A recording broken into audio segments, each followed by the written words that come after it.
ఆంధ్రప్రదేశ్ ప్రభుత్వం పేద మరియు ఆర్థికంగా వెనుకబడిన మహిళల కోసం ఒక అద్భుతమైన పథకాన్ని అందిస్తోంది, ఆడబిడ్డల నిధి పథకం. ఈ పథకం ద్వారా అర్హత కలిగిన మహిళలకు ప్రతి నెలా 1500 ఆర్థిక సహాయం అందుతుంది.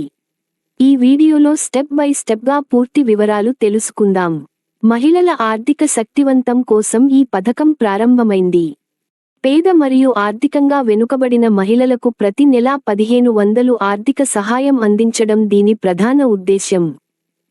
రాష్ట్రంలోని పేద మహిళలు తమ స్వంత అవసరాలను తీర్చుకోవడానికి, చిన్న వ్యాపారాలు మొదలుపెట్టడానికి ఈ పథకం ఉపయోగపడుతుంది. ఈ పథకానికి అర్హత పొందడానికి దరఖాస్తుదారు ఆంధ్రప్రదేశ్ రాష్ట్రానికి శాశ్వత నివాసి కావాలి. వయసు 18 నుండి 60 సంవత్సరాల మధ్య ఉండాలి.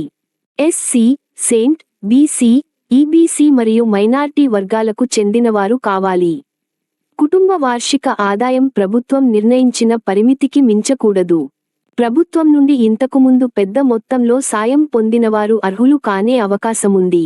దరఖాస్తు చేసుకోవడానికి ఈ పత్రాలు అవసరం: ఆధార్ కార్డు, ఆధార ధృవీకరణ పత్రం, కుల ధృవీకరణ పత్రం SC, ST, BC, EBC, minority, ration card లేదా zone certificate, bank passbook, ఖాతా వివరాలు, PAN card, passport size photo, mobile number. OTP కోసం ఈ పథకం ద్వారా ప్రతి నెలా 1500 నేరుగా లబ్ధిదారుల బ్యాంక్ ఖాతాలో జమ అవుతుంది.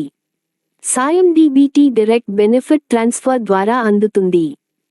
ఈ పథకం లక్ష్యం మహిళల ఆర్థిక స్థితి మెరుగుపరచడం, కుటుంబ అవసరాలు తీర్చడంలో సహాయం చేయడం, గ్రామీణ మరియు పట్టణ ప్రాంతాల మహిళలకు సమాన లాభం చేకూర్చడం. ఈ పథకానికి అర్హులు అయితే అవసరమైన పత్రాలతో దరఖాస్తు చేయండి. మరిన్ని ప్రభుత్వ పథకాల సమాచారం కోసం మా ఛానల్ను సబ్స్క్రైబ్ చేయండి.